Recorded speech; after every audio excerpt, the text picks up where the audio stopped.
So you and welcome guys, welcome back to my YouTube channel. और आ चुके हैं एक और नई वीडियो के साथ। और आज मैं आपको सिखाने जा रहा हूँ इलेक्ट्रिक कॉन्फ़िगरेशन सब सेल की।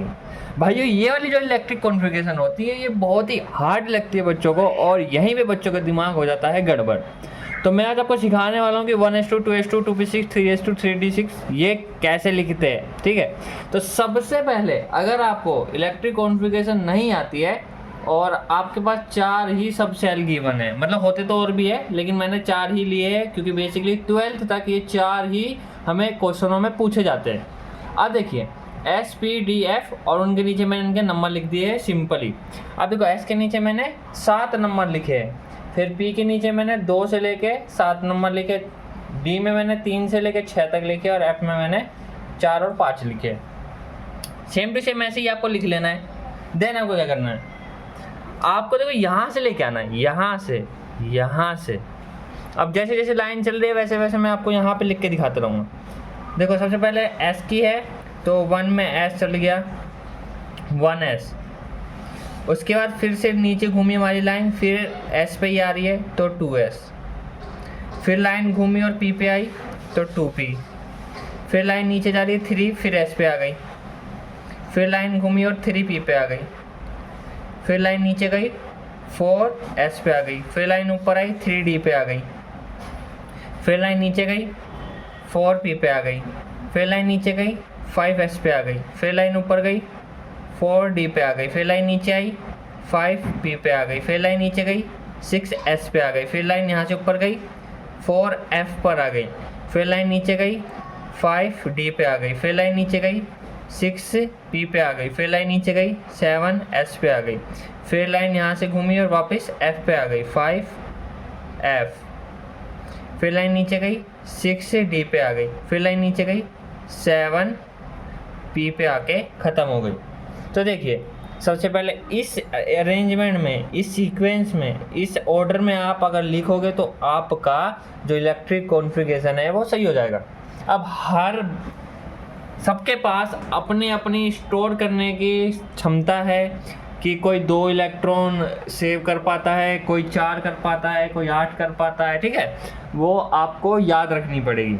जैसे जो हमारा S होता है, S ऑर्बिटल, वो हमारा 2 इलेक्ट्रॉन को ले पाता है। जैसे ऐसे डब्बा है तो एक ऊपर की तरफ एक नीचे की तरफ ऐसे इलेक्ट्रॉन ये ले लेगा, S 2 है।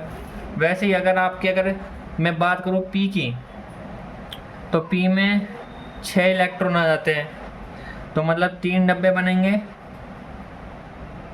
पहले सारे ऊपर की तरफ फिर सारे नीचे की तरफ। ठीक है, ये हो गया। उसके बाद मतलब इनकी स्पिन अपोजिट होती है क्योंकि ये एक दूसरे को कैंसिल आउट कर दें।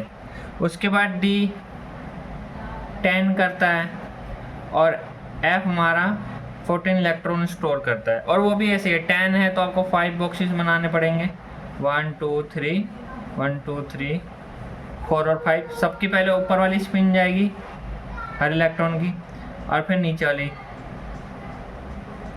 ऐसे अगर 14 है तो आपको 7 बॉक्सेस बनाने पड़ेंगे, 1 2 3 4 5 6 और 7। सबसे पहले ऊपर वाली स्पिन जाएगी हमारे इलेक्ट्रॉन की, फिर नीचे से इलेक्ट्रॉन भरे जाएंगे। ठीक है, ऐसे। तो बस आपको यही चीज़ याद रखनी थी। इलेक्ट्रॉनिक कॉन्फ़िगरेशन में जैसे S है तो यहाँ पे 2 आएगा, तब ही अगर हमारे S में बता दिया, हमारे मान के चलो इलेक्ट्रॉन दे दिए, हमें 11 इलेक्ट्रॉन दे दिए। ठीक है, तो सबसे पहले हमारा क्या है, S ऑर्बिटल है। S में तो 2 ही स्टोर कर सकते हैं। ठीक है, तो मतलब आप ऐसे लिख सकते हो, 11 स्टोर करने हैं ना। 11 स्टोर करने के लिए आपके पास 6 बॉक्सेस होने चाहिए, 1 2 3 4 5 और एक बॉक्स हो। सबसे पहले आपको एक एक इलेक्ट्रॉन भरना है हर बॉक्स में, फिर वापस एक एक इलेक्ट्रॉन भरना है, और यहाँ पे एक इलेक्ट्रॉन खाली रह गया। अब इसकी देखो कैसे लिखेंगे हम, तो 1s2 लिख लिया, फिर आएगा 2s2, फिर आएगा 2p6 और फिर आएगा 3s1। अब देखिए जो ये 2 है ना, ये इलेक्ट्रॉन है, 2 4 और 6 हो गया आपका 10 और यहाँ पे S की वैल्यू 1 है तो ये हो गया 11 इलेक्ट्रॉन। ऐसे आप यहाँ पे इलेक्ट्रिक कॉन्फ़िगरेशन लिख सकते हो किसी भी सब सेल की। होपफुली आपको ये टॉपिक समझ में आ गया होगा। तो टॉपिक समझ में आया तो वीडियो को लाइक, चैनल को सब्सक्राइब और कमेंट सेक्शन में कमेंट करते हुए जाना। मिलते हैं नेक्स्ट वीडियो में, जल्दी लेके आएंगे नेक्स्ट वीडियो। तब तक के लिए बाय गाइज।